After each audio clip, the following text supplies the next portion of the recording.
Hello student, logic coaching class में आपका स्वागत है। आज हम लोग पढ़ने वाले हैं संयोजित कोश इलेक्ट्रॉन युग्म प्रतिकर्षण सिद्धांत, जिसे हम लोग शॉर्टकट में वो शेपर सिद्धांत भी कहते हैं। इंग्लिश में इसे valence shell electron pair repulsion theory कहते हैं। ठीक है, अब ये जो सिद्धांत है किस लिए आया था उससे पहले हम लोग इसके परिचय कर लेते हैं कि इस सिद्धांत का प्रतिपादन किसने किया था और कौन कौन साइंटिस्ट थे जिन्होंने क्या किया था, इसे आगे बढ़ाया था। जैसा कि आप देख पा रहे होंगे, सन 1940 में सिजविक और पॉवेल नाम के दो वैज्ञानिकों ने क्या किया था, इस सिद्धांत का प्रतिपादन किया था या प्रारंभ किया था। ठीक है, जिसे फिर 1957 में गिलेस्पी और नाइहोम नाम के दो वैज्ञानिकों ने क्या किया था, इसे आगे बढ़ा करके विकसित किया था। ठीक है, ऐसा करके बता सकते हो। अब ये बताने वाला हूँ कि ये जो सिद्धांत है ये वाकई में बताता क्या है। ठीक है, ये कब आया था, ये जो है इसके पहले मैं आप लोगों को संयुक्ता बल सिद्धांत पहले से ही पढ़ा दिया हूँ और उसी वीडियो को आप पहले देख लीजिए। क्या है कि उसी वेबेटी सिद्धांत, जिसको हम संयुक्ता बल सिद्धांत कहते हैं, उसी की कुछ कमियां रह गई थी। फिर बाद में संकरण का कॉन्सेप्ट आया, संकरण भी मैं समझा दिया हूँ। संकरण में भी कुछ कमियां रह गई थी, तो इन सबको कमी को दूर करने के लिए क्या हुआ था, ये जो सिद्धांत है आता है। ठीक है, क्या होता है कि जब संकरण जब हम पढ़ते हैं तो ज्यामिति को निश्चित रूप से डिसाइड नहीं हो पाते किसी अणुओं की, जैसे कि जिसमें लोन पेयर होता है, जिसमें एकांकी इलेक्ट्रॉन होता है, उन अणुओं की ज्यामिति जो है वो संकरण सिद्धांत नहीं बता पाता। इसलिए हम लोग क्या करते हैं, यहाँ पे नया सिद्धांत पढ़ते हैं जिसको बोलते हैं वो शेपर सिद्धांत। ठीक है, अब जैसे कि नाम से स्पष्ट है, संयोजित कोश इलेक्ट्रॉन युग्म प्रतिकर्षण सिद्धांत का मतलब ये हुआ कि किसी भी परमाणुओं के बीच में जब बंध बनता है, सहसंयोजी बनता है, तो सहसंयोजी बनने के बाद क्या होता है, कुछ इलेक्ट्रॉन क्या हो जाते हैं, बच जाते हैं। ठीक है, कुछ इलेक्ट्रॉन युग्म क्या हो जाते हैं, बच जाते हैं। जैसे कि अगर मैं आपको बताऊं H2O के बारे में, तो H2O की कहानी ये है कि ऑक्सीजन के पास क्या होता है कि दो एकांकी इलेक्ट्रॉन युग्म बढ़ जाता है, जिसकी वजह से क्या होता है कि इस ऑक्सीजन में अपने पास इलेक्ट्रॉन युग्म होने की वजह से इसमें प्रतिकर्षण भी देखने को मिलता है, जिससे ज्यामिति पर प्रभाव पड़ता है और बंध कोण पर भी क्या पड़ता है, प्रभाव पड़ता है। उसी प्रभाव को मैं आपको अच्छे से बताऊंगा। एक बात आपको बता देना चाहता हूँ, अगर मैं आपको किसी में अगर लोन पेयर शब्द बोलता हूँ तो उसका मतलब होता है एकांकी इलेक्ट्रॉन युग्म। अगर मैं बीबी बोलता हूँ यानी बॉन्ड पेयर बोलता हूँ तो समझ जाना कि वो है बंधित इलेक्ट्रॉन युग्म। जो बंध में भाग लेने वाले इलेक्ट्रॉन होते हैं उसे बंधित इलेक्ट्रॉन युग्म बोलते हैं, और जो बंध में भाग नहीं लेते उन इलेक्ट्रॉनों को, उन इलेक्ट्रॉन के युग्मों को हम लोग एकांकी इलेक्ट्रॉन युग्म बोलते हैं, एलपी बोलते हैं। ठीक है, ठीक है, तो हम इसके मुख्य बातों को देखने वाले हैं इसके अगले पेज में। तो ये क्या बताता है, मैं नाम से आपको बताऊंगा जरूर। ठीक है, जैसे कि संयोजित कोश इलेक्ट्रॉन युग्म प्रतिकर्षण सिद्धांत है, तो किसी जब अणु का निर्माण होता है तो क्या होता है, परमाणुओं में कुछ इलेक्ट्रॉन क्या हो जाते हैं, बच जाते हैं, या फिर बंधित इलेक्ट्रॉन युग्म होते हैं जो बंधित भाग ले लेते हैं, उनकी प्रतिकर्षण की वजह से क्या होता है, आपकी ज्यामिति मतलब इस अणु की ज्यामिति और बंध कोण में कुछ परिवर्तन हो जाता है। उसी को हम लोग इसमें पूरा डिटेल से देखने वाले हैं। ठीक है, जैसे कि आपको बता दो, ठीक, एक मिनट,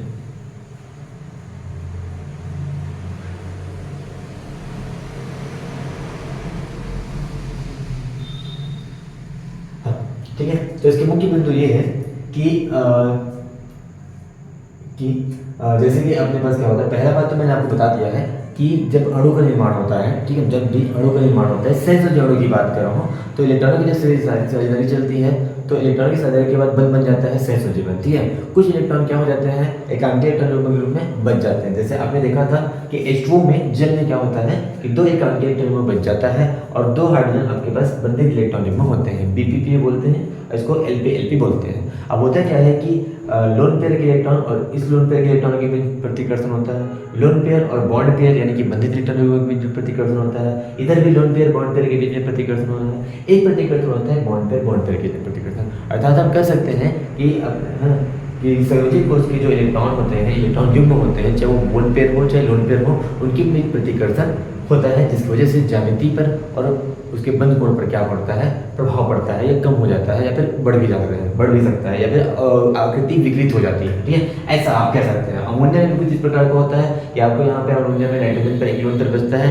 जिसकी वजह से उसकी ज्यामिति और इसके बंध कोण में कुछ ना कुछ प्रभाव पड़ने वाला है। ठीक है, और इस लोन पेयर की ज्यामिति में एक निश्चित स्थान होता है, जैसे कि आप देख पा रहे होंगे कि इस अणु और इस अणु, ये जल का अणु है, अमोनिया का अणु है, इसमें एक निश्चित स्थान मैंने दिया हुआ है लोन पेयर को, यहाँ पे भी निश्चित स्थान दिया हुआ है। ठीक है, ऐसे करते हैं। ठीक है, अब इन लोन पेयर के बीच में प्रतिकर्षण जो होता है वो तीन प्रकार का हो सकता है, जैसे कि अभी आपको बताया था कि जैसे कि H2 अणु भी आप देख लीजिए, ऑक्सीजन में लोन पेयर, दो लोन पेयर होते हैं, तो इसमें लोन पेयर के लिए प्रतिकर्षण होता है, एक लोन पेयर बॉन्ड पेयर के लिए प्रतिकर्षण होता है, एक बॉन्ड पेयर के लिए प्रतिकर्षण होता है। ऐसे करके मैंने यहाँ पे प्रतिकर्षण का नाम लिख दिया है, ठीक है। अब इसमें जो है सबसे ज्यादा जो प्रतिकर्षण होता है, सबसे ज्यादा प्रतिकर्षण वो लोन पेयर के बीच में सबसे ज्यादा प्रतिकर्षण होता है, और लोन पेयर बॉन्ड पेयर के लिए जो प्रतिकर्षण थोड़ा सा कम होता है, बॉन्ड पेयर में सबसे कम प्रतिकर्षण होता है। अर्थात आप कह सकते हैं कि जिस अणु में लोन पेयर की संख्या ज्यादा होगी उसमें प्रतिकर्षण ज्यादा होगा, जिसकी वजह से क्या होगा, उसकी ज्यामिति जो है तो विपरीत हो जाएगी। बंध कोण भी देखा जाए तो घट जाएगा, क्योंकि प्रतिकर्षण की वजह से बंधों के बीच की जो बीच की दूरी है वो क्या हो जाएगी, थोड़ी सी कम हो जाएगी, ठीक है।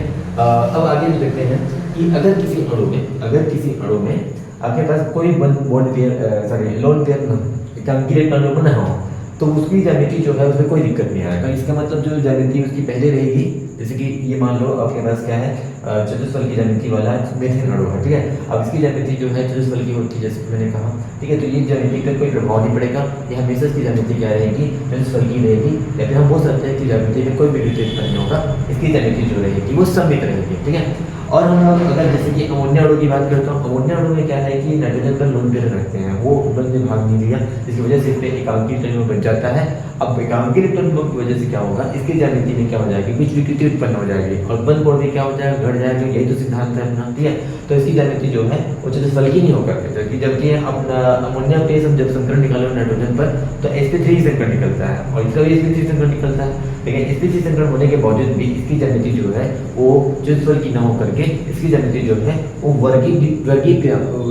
पिरामिडी हो जाता है। इसकी ज्यामिति जो है वो पिरामिडी हो जाता है, ऐसे देखा गया था साइंटिस्टों ने। अब बंध कोण जो है वो 160 डिग्री कभी क्या हो जाता है, घट जाता है, ठीक है। मतलब यहाँ पे 109 डिग्री 28 मिनट का रहता है, यहाँ पे बंध कोण जो है वो 160 डिग्री का हो जाता है, ऐसे देखा गया था, ठीक है। इसका मतलब कहना चाहता हूँ कि लोन पेयर की वजह से ज्यामिति विकृत हो जाती है, लोन पेयर की वजह से ज्यामिति जो है उसमें कोई विकृति उत्पन्न नहीं होती। साथ ही साथ बंध कोण में भी क्या हो जाता है, प्रतिकर्षण, बंध कोण में भी क्या हो जाता है, प्रकार से झुकाव देखने की वजह से क्या हो जाता है, बंध कोण में कमी आ जाती है, ठीक है। ऐसे करके ये सिद्धांत आया था। और एक सबसे इम्पोर्टेंट बात है कि अगर किसी अणु में अगर एकांकी अणु में आ जाता है, जैसे कि अगर मैं अमोनिया पे संकरण निकालूंगा, sp3 संकरण आता है, तो अमोनिया में जो नाइट्रोजन पे होता है, नाइट्रोजन पर वहाँ पे एक लोन पेयर होता है, और अगर देखा जाए तो इसकी ज्यामिति जो है वो आपको चतुष्फल की जैसे मिलती है। इसकी ज्यामिति जो है वो आपको पिरामिडी मिलती है। इसका मतलब ये हुआ कि ये सिद्धांत यही बताता है कि जब हम ज्यामिति की बात करेंगे, आकृति की बात करेंगे, तो लोन पेयर को शामिल नहीं किया जाएगा, लोन पेयर को हम लोग ध्यान नहीं देंगे। ये भी बात बोला गया था, यानी अगला स्तर पॉइंट बोल सकते हो कि जब किसी अणु में कोई लोन पेयर उपस्थित हो तो उस लोन पेयर को ज्यामिति में शामिल नहीं किया जाता। बाकी आप उसके बंध पेयर को देख करके ही आप क्या करेंगे, उसकी ज्यामिति का क्या करेंगे, डिसाइड करेंगे कि उसकी ज्यामिति क्या है। जैसे कि यहाँ मैंने बंध पेयर को लेकर के बताया, मतलब बंध जो बना है उसको लेकर के बताया, इसकी ज्यामिति क्या होने वाली है, पिरामिडी होने वाली है। और इस लोन पेयर की वजह से इसकी ज्यामिति देखा जाए तो विकृत हो गई, और बंध कोण जो था, बंध कोण वो क्या हो जाता है, 160 डिग्री हो जाता है अमोनिया में, ठीक है, 160 डिग्री का हो जाता है। तो इस प्रकार से ये सिद्धांत आपको क्या करता है, लोन पेयर की वजह से और बंध पेयर की वजह से क्या क्या ज्यामिति पर क्या प्रभाव पड़ता है अणु की, और साथ ही साथ क्या हो जाता है बंध कोण पर क्या प्रभाव पड़ता है, इसको अच्छे से समझा देता है, ठीक है। अगले वीडियो में हम लोग क्या करेंगे, कोई अणु लेंगे जिसको हम लोग वेसेपर सिद्धांत के द्वारा लोन पेयर युक्त वाले कोई अणु की ज्यामिति को हम लोग अच्छे से समझेंगे। उसकी ज्यामिति क्या क्या रूप धारण कर लेती है, उसकी ज्यामिति जो है संकरण के हिसाब से ना होकर के थोड़ी अलग टाइप की हो जाती है, यानी विकृति उत्पन्न हो जाती है। तो आज की वीडियो में केवल इतना ही, धन्यवाद।